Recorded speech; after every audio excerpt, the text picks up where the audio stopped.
अस्सलाम वालेकुम। टीम 10 की तरफ से ये इस कोर्स का लेक्चर 4 है। आप पेन पेपर पेंसिल अपने पास पकड़ लें ताकि आप इंपॉर्टेंट पॉइंट्स को नोट डाउन कर सकें। दोस्तों, ये लेक्चर ट्रेंड ट्रेडिंग के बारे में, जिसमें हम सपोर्ट, रेजिस्टेंस, ट्रेंड लाइंस के बारे में बहुत डिटेल में पढ़ेंगे कि ये क्या होते हैं और इनको कैसे यूज़ करना है ट्रेडिंग के लिए। आखिर में दोस्तों, हम फिबोनाची रिट्रेसमेंट टूल के बारे में पता करेंगे कि ये क्या होता है और इसको कैसे यूज़ करना है। तो दोस्तों, बात करते हैं सपोर्ट और रेजिस्टेंस पे। ये दोनों एक बहुत इम्पोर्टेंट कॉन्सेप्ट है। इन दोनों को आपने लाजमी देखना है अगर आप किसी भी चीज़ में आप ट्रेड करोगे। तो आप इस पॉइंट को नोट डाउन कर लो।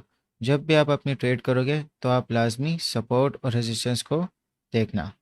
तो दोस्तों, सपोर्ट और रेजिस्टेंस को मैं आपको चार्ट पे भी एक्सप्लेन करूँगा, मगर मैं चाह रहा हूँ कि आपको एक कॉन्सेप्ट एक एग्जाम्पल के थ्रू समझ आ जाए। जो प्राइस होता है वो बिल्कुल एक बास्केटबॉल की तरह होता है। वो हमेशा बाउंस कर रहा होता है एक डायरेक्शन में। तो जो उसकी डायरेक्शन है उसको आपने समझना है। उस हिसाब से आप अपना ट्रेड पॉइंट जान सकते हो कि आपने कहाँ पे बाई करना है और कहाँ आपने सेल करना है। सपोज़ करो कि जो प्राइस है वो इस तरह बाउंस हो रहा है और फिर इस लाइन पे आके टच करके रिबाउंड होता है। फिर उसके बाद दोबारा इस लाइन पे आता है और फिर उसके बाद दोबारा रिबाउंड हो जाता है। तो ये आपका एक सपोर्ट लेवल बन गया कि जो आपकी प्राइस है वो इस लेवल पे आके जब भी टच करेगी तो वापस रिबाउंड होगी, क्योंकि यहाँ पे बायर्स मौजूद हैं। मगर इसी तरह जो आपकी प्राइस है, जब भी वो ऊपर एक लेवल पे जाएगी फिर से वो वापस नीचे आ जाएगी। मगर फिर उसके बाद दोबारा वो कोशिश करेगी कि उस लेवल पे आने की, मगर वो उसको ब्रेक नहीं कर पाएगी, फिर वो दोबारा नीचे आ जाएगी। तो ये इसका एक रेजिस्टेंस है। ये एक ऐसा एक लेवल है कि जिसकी वजह से जो प्राइस है वो बार बार इस लेवल पे पहुंच के नीचे गिर जाता है, क्योंकि यहाँ पे सेलर्स मौजूद होते हैं। तो आपने इन दोनों लेवल्स को जानते हुए आपने ट्रेड करनी है। मैं आपको बताऊंगा कि इनको कैसे आइडेंटिफाई करेंगे। ये सिर्फ एक एग्जांपल है ताकि आप थोड़ा सा इनके बारे में समझ जाओ कि ये लेवल्स होते क्या हैं।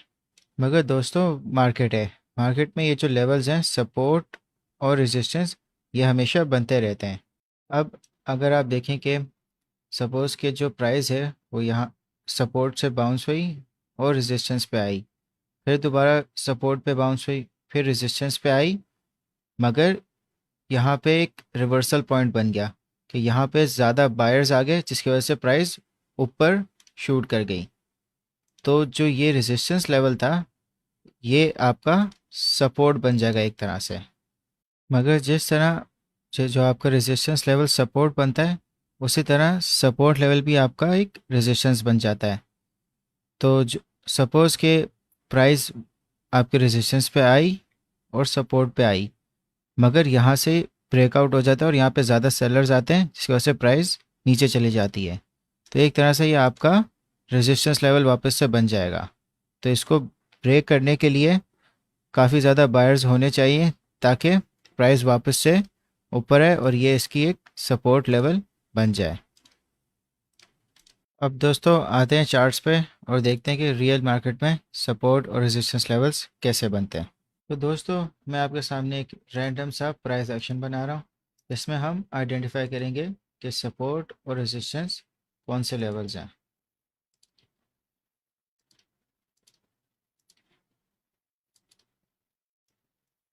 तो दोस्तों, जब भी आप सपोर्ट और रेजिस्टेंस लेवल्स ड्रॉ करोगे तो आपने हमेशा हॉरिजॉन्टल लाइन को सिलेक्ट करना है।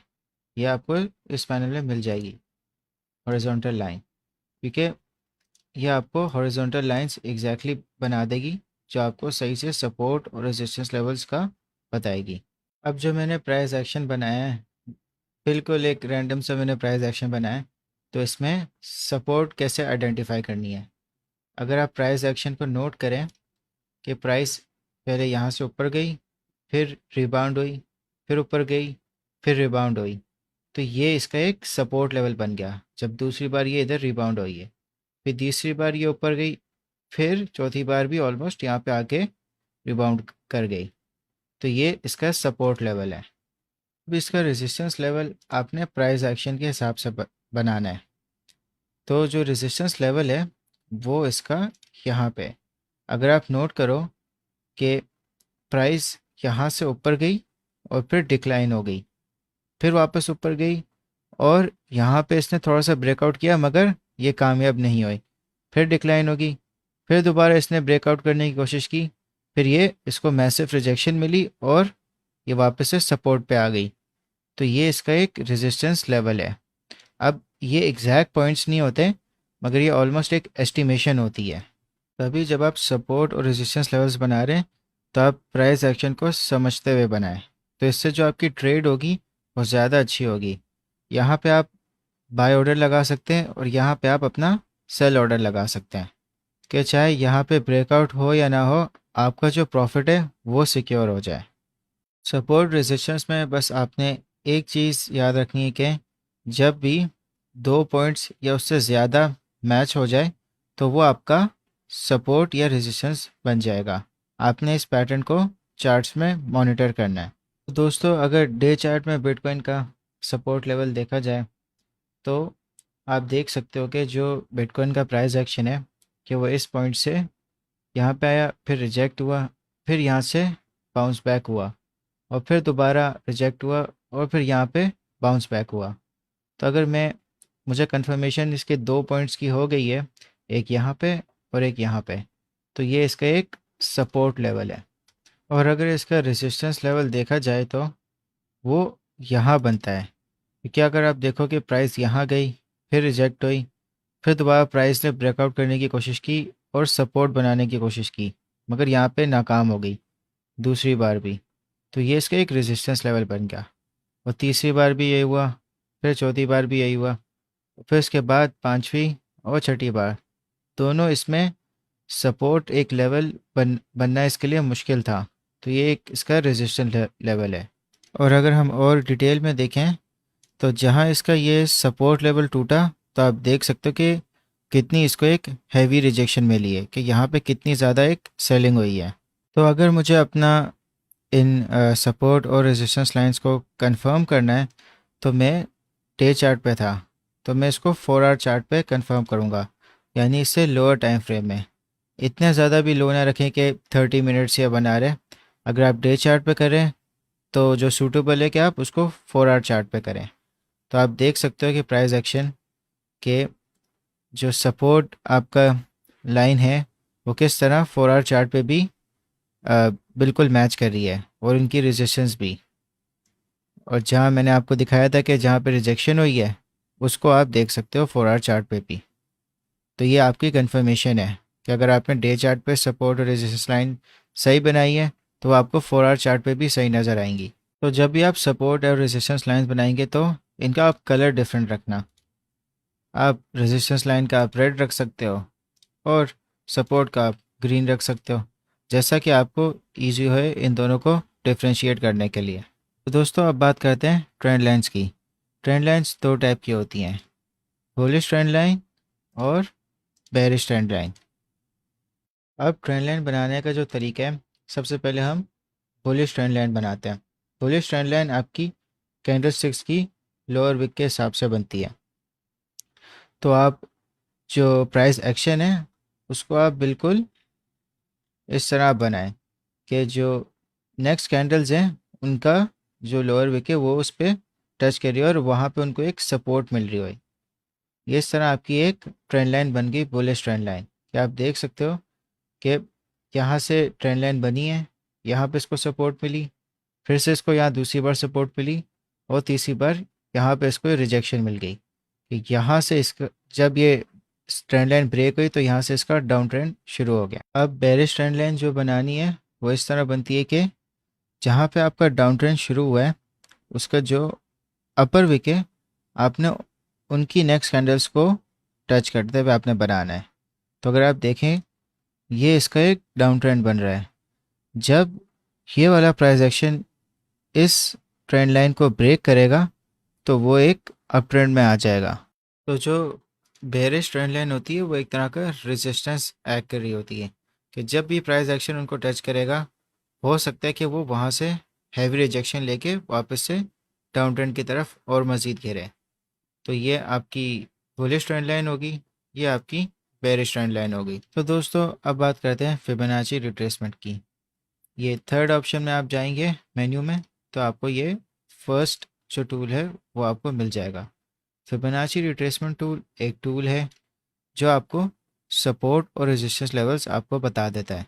आप अगर मैन्युअली बनाओगे तो उसमें थोड़ा बहुत एक्यूरेसी का मसला होता है, मगर फिबोनाची रिट्रेसमेंट टूल आपको काफ़ी रिलायबल सपोर्ट और रेजिस्टेंस लेवल्स बता देता है। अब ये जो इसके ऊपर डिफरेंट ये जो लेवल्स हैं, आप इनको सिर्फ अभी के लिए सपोर्ट और रेजिस्टेंस लेवल समझो। हम इनको बाद में काफ़ी अच्छे से डिस्कस करेंगे अपने नेक्स्ट लेक्चर में जो फ्यूचरिस्टिक प्राइस एक्शन ट्रेडिंग है, तो उसमें इसको और डिटेल में हम कवर कर लेंगे। अब इसको आपने यूज़ इस तरह करना है कि जो आपको लोएस्ट पॉइंट मिलेगा उसको आप एक हाईएस्ट पॉइंट के साथ मैच करें, जैसे कि आपको इस प्राइस एक्शन में मिल रहा है। ये इसका लोएस्ट पॉइंट था और ये इसका नेक्स्ट हाई बना है, और ये सारे इसके सपोर्ट और रेजिस्टेंस लेवल्स आपको एक तरह से मिल गए। तो जब भी आप इसको यूज़ करोगे तो आपने ट्रेंड लाइन बनानी है इसके लोएस्ट पॉइंट से, जहाँ पे भी आपको ट्रेंड लाइन में सपोर्ट मिल रही हो। ये इसकी एक ट्रेंड लाइन बन गई। ठीक है, इसमें हालांकि आपको थोड़ी सी कुछ विक्स नज़र आएंगी, मगर फिर भी जो आप ट्रेंड देख रहे हो कि एक अप ट्रेंड बन रहा है और यहाँ से इसको एक सपोर्ट मिल रही है। और ये सारे फिबोनाची लेवल्स हैं। अगर आप इनमें देखो कि जो सपोर्ट है वो आपका ये वाला लेवल है, यहाँ पे मार्केट वापस आई, रिबाउंड हो गई, फिर दोबारा वापस यहाँ से रिबाउंड हो गई, तो ये इसका एक सपोर्ट है। और अगर आप इसका रेजिस्टेंस देखो तो ये एक टाइप का आपको रेजिस्टेंस लेवल यहाँ पे मिल गया कि दो दफ़ा मार्केट ने इसको ब्रेक करने की कोशिश की, मगर इसको ये ब्रेक फिर फाइनली इसने यहाँ पे ब्रेक कर लिया। तो आप देखो कि इसका ब्रेकआउट कितना अच्छा हुआ। अगर आप ट्रेड करते हैं इन लेवल्स को देखते हुए तो आप इस पॉइंट पे ट्रेड करते हैं। यहाँ पे आप देख सकते हो कि यहाँ पे इसको ट्रेंड लाइन की एक तरह से सपोर्ट भी है और यहाँ पे इसकी एक फिबोनाची लेवल पे भी सपोर्ट है। तो आप यहाँ पे लॉन्ग या यहाँ पे आप स्पॉट पे बाय करते और फिर आप इस लेवल पे जो इसका रेजिस्टेंस लेवल था उस पे आप सेल कर देते और अपना प्रॉफिट यहाँ पे सिक्योर कर लेते हैं। आप इसको रिवर्स में भी यूज़ कर सकते हो कि जो इसका यहाँ पे इसका जो अपर पॉइंट था उसको आप इसके लोअर पॉइंट तक आप लेके गए, फिर आपने ट्रेंड देखा जो इसका ये डाउन ट्रेंड है, उस पर आपने एक ट्रेंड लाइन बना दी, तो ये इस तरह आपकी ट्रेंड लाइन बन गई।